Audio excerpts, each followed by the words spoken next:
Hi, I'm Dr. Durga Kalyani, Chief Dermatologist, KH Skin and Hair Clinic, Hyderabad. ఈరోజు మనం most common problem pigmentation గురించి మాట్లాడుకుందాం. So pigmentation అనేది చాలా మందిలో ఏంటి అంటే ఫేస్ మొత్తము ఉండొచ్చు, లేదంటే కొంచెం ఏరియా ఆఫ్ ఫేస్ ఉండొచ్చు, అన్ఈవెన్ స్కిన్ టోన్ ఉండొచ్చు.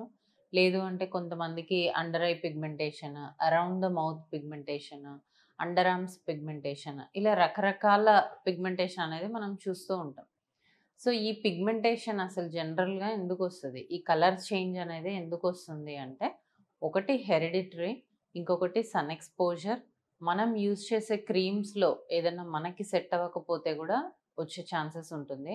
కొంతమంది OTC products like steroids use చేసి అది పడక, దానివల్ల గూడా మనకి ఫేషియల్ పిగ్మెంటేషన్ అనేది వస్తుంది.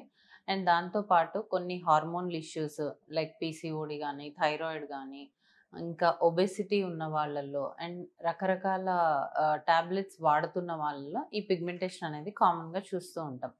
సో, ఎనీ కైండ్ ఆఫ్ పిగ్మెంటేషన్‌కి మనం ఏంటి అంటే ఫస్ట్ రూట్ కాజ్ అనేది ఐడెంటిఫై చేయాలి. ఎందుకు అంటే కొంతమందిలో ఈ పైన చెప్పిన రీజన్స్ కాకుండా ఓన్లీ వైటమిన్ డెఫిషియన్సీస్ వల్ల కూడా పిగ్మెంటేషన్ వస్తది.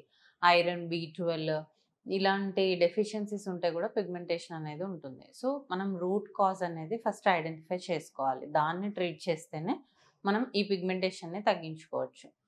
సో, ఆ రూట్ కాజ్ ఐడెంటిఫై చేసిన తర్వాత ఫస్ట్ మనం ప్రిస్క్రైబ్ చేసేది సన్ స్క్రీన్. సన్ స్క్రీన్‌తో పాటు వాళ్ళకి ఏ కైండ్ ఆఫ్ పిగ్మెంటేషన్ ఉందో దాన్ని బట్టి ట్రీట్మెంట్ చేయడం గాని, రాయడం గాని జరుగుతుంది. కొంతమందికి hydroquinone and mild steroid based creams, kojic acid based creams ఇవ్వడం జరుగుతది. కొంతమందిలో మనం ఇవి ఎవరికైతే డెప్త్ ఆఫ్ పిగ్మెంటేషన్ అనేది ఎక్కువగా ఉంటుందో వాళ్ళల్లో కొన్ని ట్రీట్మెంట్స్ సజెస్ట్ చేయడం జరుగుతది. అందులో మెయిన్‌గా chemical peels, Q switched ND YAG laser this is the best treatment for pigmentation. ఇంకొంతమందిలో ఈ 2 మనం ఫేస్ పీఆర్‌పీతో కంబైన్ చేయడం జరుగుతది. In case under arms pigmentation అయితే గనక లేజర్ హెయిర్ రిమూవల్ సజెస్ట్ చేయడం జరుగుతుంది. సో, ఇలా మనం పిగ్మెంటేషన్ ఏ రకం ఉందో దాన్ని బట్టి ట్రీట్మెంట్ అనేది సజెస్ట్ చేయడం జరుగుతుంది. సో, అన్నిటికి కామన్‌గా సన్ స్క్రీన్ వాడితేనో, లేదంటే ఏదన్నా ఒక క్రీమ్ వాడితేనో రిజల్ట్స్ అనేవి ఉండవు. సో, మనకొచ్చిన పిగ్మెంటేషన్‌కి రీజన్ ఏంటి? దాన్ని ఎలా ట్రీట్ చేసుకోవాలి? అది మీ డెర్మటాలజిస్ట్‌ని కన్సల్ట్ అయ్యి తెలుసుకోండి.